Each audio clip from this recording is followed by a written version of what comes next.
Every single year, someone says, this season of League of Legends absolutely sucks. Can't wait for the next. But since we've said that every single time, there's gotta be a best and a worst. And I've played for a decently long time, so I might have some opinions. You can also have opinions, starting with Season 1, including Season 0 and the beta and stuff. This was a season that is so old I could make everything up and only like 2 people could say I'm wrong. It was a primitive League of Legends. Champions were basic, attack damage meant damage for your attacks, and ability power meant it powered up your abilities. Kassadin had armor penetration, Xin Zhao happened, Katarina looked like this, Dr. Mundo looked like this, and it was all kinda messed up. But it is where League of Legends started, and modern League as we know it wouldn't exist without this crucial part of its existence. Which is why I'm putting it in the F tier. Now Season 2? That's where the real League of Legends began. Season 2 had certain champion releases like Rengar and Kha'Zix who would change the game as some of the first real AD assassins. Before that there was Talon, kinda Shaco, and I guess technically Katarina, but Rengar nuked like no one else, and Kha'Zix's ability to get in, reset, and get out or go again, though would become ubiquitous in future champ designs, was pretty much the first of its kind. Then they released an AD assassin who kinda changed League forever. If you played Zed, you thought he was the best champion ever, and if you played against Zed, you thought this shit needed to get removed as soon as possible. An AD assassin that could all-in you and easily make an escape whether he succeeded or failed. Even in a League of Legends that didn't have 5+ lethality items with extra damage in their passives, Zed was a devastatingly powerful champion, and I'd say one of the most important champions for defining what League of Legends would be known by, and that's the super flashy mechanics and skill expression that so many players want to replicate. Without Zed, we'd never have a clip like this. Oh, Faker may be in trouble here. Deathmark tries to clean it up for Ryu. Oh, look at the cleanse, look at the moves! Faker, what was that? But it wasn't just AD assassins in Season 2. We got champs like Victor, Volibear, Ziggs. We got champions like Ahri. Come on, is it even League without Ahri? We got the best champions in Season 2. Darius. Season 2 goes in the D tier. Now Season 3 is where the real League of Legends began. For the first time, we got items just for junglers, so we didn't try and do a boot, start, and Hecarim anymore and embarrass ourselves. We all did that, right? We got new active items like Twin Shadows that shot out these spooky ghosts to the nearest enemy champions and slowed them down. It was a scouting tool, it was a catching tool. We had new items like Static Shiv, Zephyr, Blade of Rune King, Liandry's Torment that let you actually counter-build opponents after Champ Select ended. It added Sword of the Divine, which gave you basically no stats, but in exchange gave you free guaranteed crits with 100% attack speed on its active. No one built it, but it was funny as fuck. Not only that, but you could upgrade your boots without needing your whole team to be dominating the enemy. You could buy boot enchantments for a little movement speed, speed while attacking, speed for your allies moving towards you, lowering your summoner spell cooldowns, and the very first home guards. Now it did also remove some beloved items like Heart of Gold, Ionic Spark, Soul Shroud, but it paved the way towards modern League of Legends, and was the first time I heard of Pro Esports League being such a big deal. Some other changes included getting higher kill streak and lower death streak bounties faster, which would surely not get abused ever. And oh, we haven't even talked about the champions yet. Boom, Vi, boom, Jinx. Arcane wouldn't even exist without this season. Bam, Lucian. We got Zac, who changed what a gank even means anymore. We got Lissandra, expanding the whole Freljord lore with the event where you could choose an icon for which Freljord sister you supported. And my dear buddy, my pal, they added fucking Fresh! The best fucking skeleton in League of Legends was added in pre-Season 3. The guy could do anything and was broken as fuck, but we still love him today. The funny AD ratio, the soul gathering, all to deliver on the idea of a badass male support. And then they thought, what if we made a mysterious new faction, so shrouded in mystery, even we don't know what they're about? I'm talking about Aatrox, baby! Yeah! Nah, not that shit. Get the fuck down to dog shit tit. The OG Aatrox. I don't care what you say. He was peak Drain Tank design. He could do it all. He could DPS. He could tank. He could AP burst. He could initiate fights. Actually, that was a little too good. He had to get nerfed for pro play because having Malphite's ultimate on your Q is kinda good. Very little in Modern League compares to the boy. And I don't want to hear that, oh, no one played him till he was broken shit. I played him! Season 3 has gotta go in A tier for Aatrox. Now, Season 4? This is where the real League of Legends began. Supports finally got right in Season 4, getting a whole set of evolving starter items, allowing them to get gold and actually purchase more than just wards during a game, meaning we finally stopped queuing with Nidalee supports getting tier on their first back. Speaking of which, Nidalee got reworked, meaning her spears became far easier to dodge, and believe me, they were stupid before, and she would actually have to use Cougar form for more than just running away. Season 4 also changed wards as a whole, limiting the number of green and pink wards you could place down to 3 and 1 respectively. This might not sound like much now, but before this, if ever someone died due to a lack of vision, you can bet the support was getting blamed. But oh man, they went hard on refurbishing the game. We got visual overhauls on Twitch, Nasus, Karthus, and so many more, with a full gameplay rework of Scion. It added a gameplay rework of Skarner, one of many that maybe I'll talk about soon. Subscribe. And my favorite build of all time was born in this season. It didn't pop off till the next season, but the rework of Kassadin paved the way to AD Kassadin. It's better than it sounds. And then there's the jungle, hello? They added a whole 4th basic camp called the White, which was just a recolored big wraith, but those were simpler times. And in addition to the basic free jungle items for tanks, ADs, and mages, shoutouts to Omnivamp being a stat by the way, we got an update to the auto-attacker jungle item Wriggle's Lantern, and at 30 stacks of jungle farming, it evolved into Feral Flare, allowing you to not only permanently stack the on-hit damage with every camp you took, but also it allowed that on-hit damage that normally could only be used on monsters to actually affect champions too. Now, as a farming jungler fan, I might be a little biased, but Feral Flare gave a purpose to farming junglers as an alternative to spam ganking early, and though it wasn't exactly good enough for pro play and high elo, it was a controversial item for sure in normals. But I thought it was funny as fuck. Put that shit in B tier for bring back Feral Flare! Season 5 was something special, but first off, let's look at pre-Season 5. This saw the removal of Feral Flare and Wriggles to replace all of the jungle items with the new jungle enchantments, one of which succeeded Feral Flare in the form of Devourer, and also an unfortunate abused line of AP items, an abused tank item, both of which seeing plenty of use outside the jungle. But nothing was more offensive than the new, colourful red smite, often with Devourer, on yet to be reworked Warwick, or as this old gem of a video named it, 420 Weedwick. Allowing true damage on each hit after using this smite with a point and click suppression with 5 on-hit triggers was certainly a thing. Though swiftly nerfed, if you were there to experience that, you probably still remember it today. Going into the season, it has a good shot at being League's most ambitious season ever, with a visual overhaul of Summoner's Rift, changing how Dragon Rewards worked entirely, giving stacks of a Dragon buff instead of just flat gold to the team, and adding some interesting champions like Kalista, who had a dash on her passive, Kindred, a jungle ADC champion, and Rek'Sai, who could teleport to any of her tunnels on her ultimate. But even more ambitious were the infamous Juggernaut reworks. Skarner could play control point, Darius had a delay to his Q now but hit very hard, Garen would deal true damage but only to the villain, and Mordekaiser could now build AD, triple bonk on Q, and revive the dragon as a ghost. You can tell how well these worked out based on how many of them are still like this today. Still, in Season 5, the Juggernauts were fully playable, for better or for worse, and for what it's worth, they were very fun. I was a Skarner enjoyer, and it took quite a long time to get used to his new form, but he would remain as one of my favourite champions despite the rework, and they never touched Skarner again for the rest of time, and we all lived happily ever after.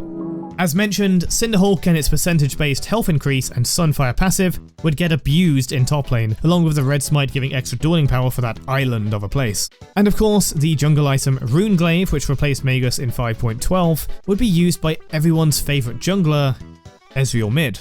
Or boss. Who cares? It was a powerful Sheen item and let him use the coloured smite. Of course it's his item. Ezreal ruined everything if you think about it. Season 5 is also to thank for the visual rework of Summoner's Rift itself, with even the jungle monsters now looking like, well, monsters that actually live there, rather than random spooky ghosts. This gave us the Crimson Raptors, Merkwolves, Krogs, the new Brambleback red buff, and finally, Gromp. G tier. It's got to be G tier for Gromp. Season 6 was an interesting one. I almost quit the game because they added First Blood Tower Gold that I thought would make the game too snowbally. Man, what'd I do to go back? Next to the ambition of Season 5, Season 6 seems comparatively quite minor. That said, the champion list was absolutely stacked, with god tier champion and character designs like Jhin and Kled. Ivern is there too. Several heavy-hitting champ updates came too, like Malzahar, Yorick, Graves, and also some particularly crazy and experimental reworks like Kog'Maw, who was very funny, but there was no way a champion like that could remain in League for very long, and would be reverted shortly after. There was another change that was a point of contention for me, and that was the removal of the singular stacking dragon and the addition of 4 elemental drakes that spawn randomly each game instead. These are the same as we know them on live servers, the Infernal, Mountain, Ocean, and Cloud Drakes. The Elder Dragon was also added here, but it just added a burn and enhanced the other Drake effects. No silly executes just yet. Though the changes to the champions were kind of exciting with most reworks hitting rather than missing, sorry to the one old Yorick fan, Season 6's changes were mostly contentious rather than straight positives for me, and not nearly ridiculous enough to loop back to being amazing, so it's a B for boring for me. Kinda inoffensive. This was a good season to play League in. Season 7 was a bit of a mixed bag, but did have some absolute bangers in there. Not only does it have some of the best visual plus gameplay updates League has ever had, it also is where the best VGU in the game happened with Warwick. It introduced far more gameplay updates to the champions, including the initial Janna rework that gave her on-hit scaling with movement speed, and that was so fun and honestly kinda broken. I was unironically spamming Janna jungle during that time, and then they nerfed the crap out of it since then, so now it's just a memory. There were some of the best gameplay updates here as well, like Katarina's gameplay update, Aatrox's modernization update, not that one, know your fucking place! But also had the LeBlanc gameplay update, which, like Kog'Maw, was kinda ass and got reverted quickly. It's also where the Rift Herald was first introduced, this goofy looking thing that gave you a powerful slap passive rather than ramming towers, and they added jungle plants. Importantly, Season 7 is where they replace an entire stat, armor penetration, with lethality. And they did it in the most confusing way possible. You don't have to worry about this when you play today, but lethality did a funny thing where it actually granted about 40% of your total lethality as flat armor penetration, and that number scaled with the level of your target. This was later changed to scale with your own level, and then far later they got rid of the scaling nature of lethality and toned down the numbers. That said, changing it to lethality led to a lot of lethality items being made available, including the brand new Edge of Night to give assassins a Banshee's Veil of their own. I don't know about you, but lethality and all its consequences were bad changes for the game. Season 7 gets to sit in the C tier because it was technically quite good, but I quit the game at the end of it, and I don't think you get to stop me playing Thresh and Aatrox without being at least a little terrible. Season 8 is one I was mostly not there for. Instead, I was playing all the crafts, Warcraft, Starcraft 2, Minecraft, but I would eventually come back and be like, what the fuck is that broken piece of shit? Season 8 also introduced Runes Reforged, which had a fewer runes back then, no Conqueror for example, and no small runes for stat changes. I think this was a massive step back, but we went from having runes and masteries, which looked more like modern runes we know from Runes Reforged, and what was actually removed were not the masteries, but what we knew at the time as runes. These were little tokens that granted stats from the start of the game or ones that scaled per level. You could get almost any stat you wanted on runes, and this allowed for more freedom in building champions. You can imagine I liked this as an off-meta player, man. Playing Fresh Top nowadays could definitely benefit from those magic resist per level glyphs. You could do really fun stuff like go full attack speed runes on Master Yi or something, or even on Rumble, that's hilarious. Or fine-tune your rune page with armor per level, flat magic resist, or even unique stuff like gold quintessences. That's all gone now, and that together with Pyke's existence, Kai'Sa and Zoe being added, and the Akali rework that might be the most broken rework ever released, you might assume I'd not be the biggest fan of League of Legends Season 8, but they reworked Aatrox. Get the fuck out of here! Season 9 though did bring me back, after checking the Awakened cinematic from that season and a well-timed Magikarp Use Fly video. Deciding to vibe with the new changes rather than rage against them, Season 9 was actually not so bad. The updates to Kayle and Pantheon were really nice. The new champions, Nico, Sylas, Kiana, and Senna, were pretty fair for the time, but the Mordekaiser update was a little frustrating to deal with as we watched someone be an absolute stat stick with the reasonably recent Conqueror rune. We just reworked someone for being a stat stick, man. Anyway, it was pretty good. B tier. Season 10 had some heavy-hitting information. We got 2 absolute bangers of visual gameplay reworks with Fiddlesticks and Volibear, and we got some really cool champions in the form of Set, Lilia, Samira, and even Seraphine, though absolutely everyone hated her launch, that weird Twitter thing they did with KDA and all that, but they're still better than the others. I don't think I need to say much about Yone and Aphelios. These champions are stupid today, they were stupid back then, and fuck them. I don't like them. You might say, oh, come on, they're not that bad. Nah, you had to be there. Imagine both of these champions as they are today, but just like 10 times as broken because they're the new champion and no one knew what the fuck they did. Actually, they would still kill you with 200 years of experience. Good stuff. Season 10 also reworks the support items again, giving AD options to help the new AD support champions, Pyke, Senna, and Fresh. They added the new Execute to Elder Dragon, the third dragon affected Summoner's Rift terrain, and overall, Season 10 was quite alright. I'll actually put it in the A tier. Even though not much seemingly changed, it's also where I probably had the most fun in a while with the old items. Stuff like Muramana Fresh, Muramana Kassadin. These builds were so fun and free, but if only we knew what the next season had in store. Season 11. Oh boy, Season 11. I don't think anything has since matched the absolute chaos of the start of Season 11. Mythic items were added to the game and they were all broken. Literally all of them. It was like Call of Duty. I don't mean that Black Ops 7 shit. I mean Modern Warfare 2, UMP 45 silence dropping chopper gunners type of shit. Gale Force was so fucking stupid, but have you ever seen a full AD Fresh with full energized items, Storm Razor and a Gale Force just zoom to someone and kill them?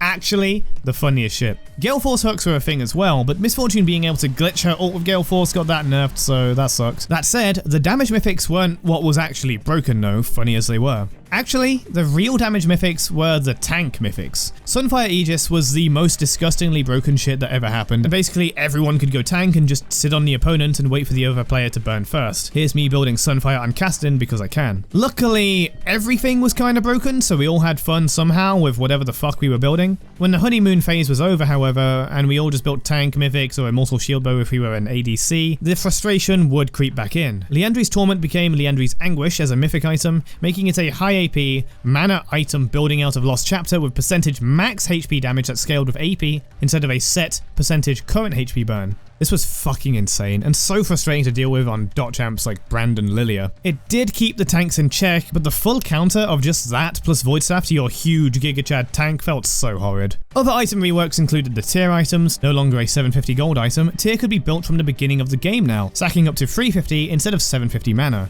Muramana also had its functionality changed a bit, which meant it could proc more often for more characters, but it's also squashed the at the time popular trend of taking Muramana on ADCs, because it was just so efficient in AD and damage for its cost in the previous season.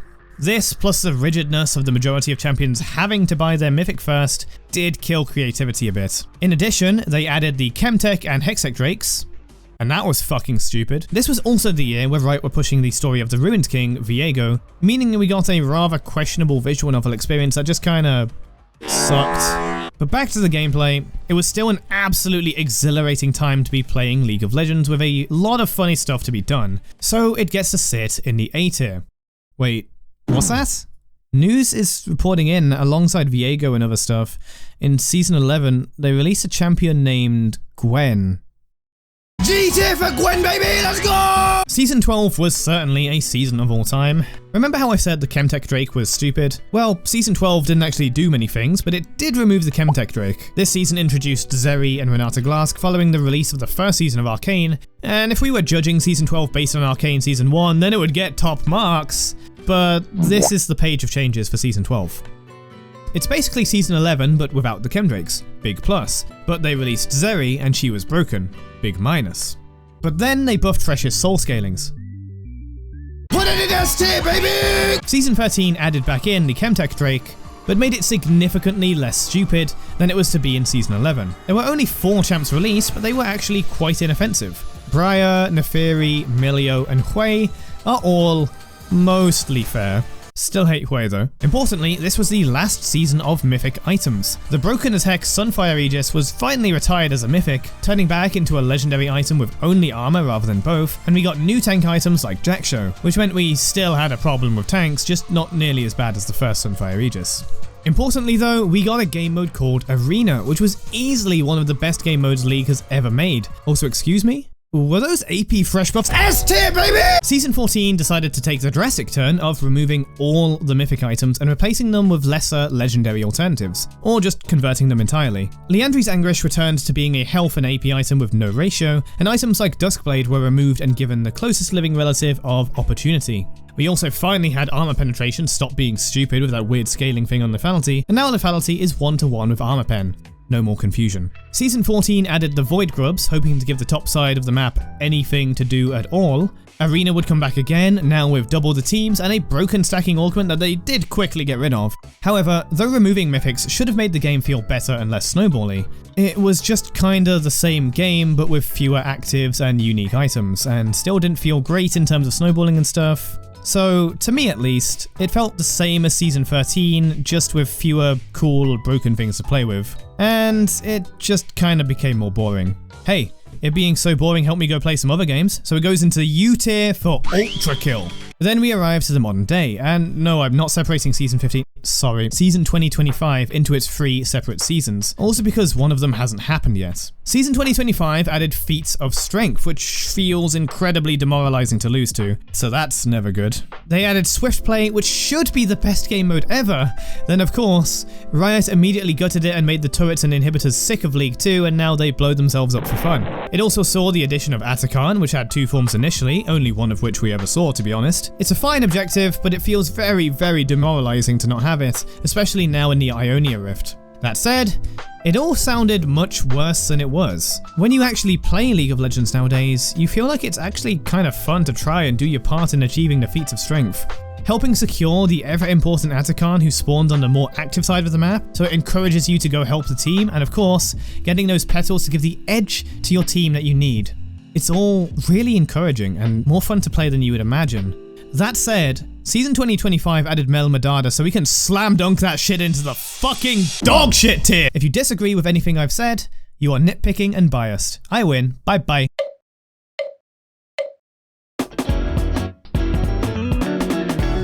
Special thanks to the members War Squid, Ultimate Ground, Cryo's Dad, Gentleman Zeta, Lunar Eagle 1996, 53rd Alabama Booty Obi-Wan Kenobi, Mr. Noodle, Bass1378, Gilbert Morals, Tiemann Caranthil, Luxus, Dario Castro, Entity 9, Overseer, and Luca, Colorado Cosmico, Hollowed, Lunar Arc, Cposh, KOARC 22, Torjiro, Sonia Scrim, Zanata Wright, El Pedro Kotal, Victor Katak, AJG Beat 91, Sir Gaming Brain, Lexuvix, Quasho, Black Snow 2393, Blindness, Boomborn, Jacob Frisbee, Goku Gonzo, Logan James, Arcfire, Whipped Cream, Young067. Thank you all so much for your support.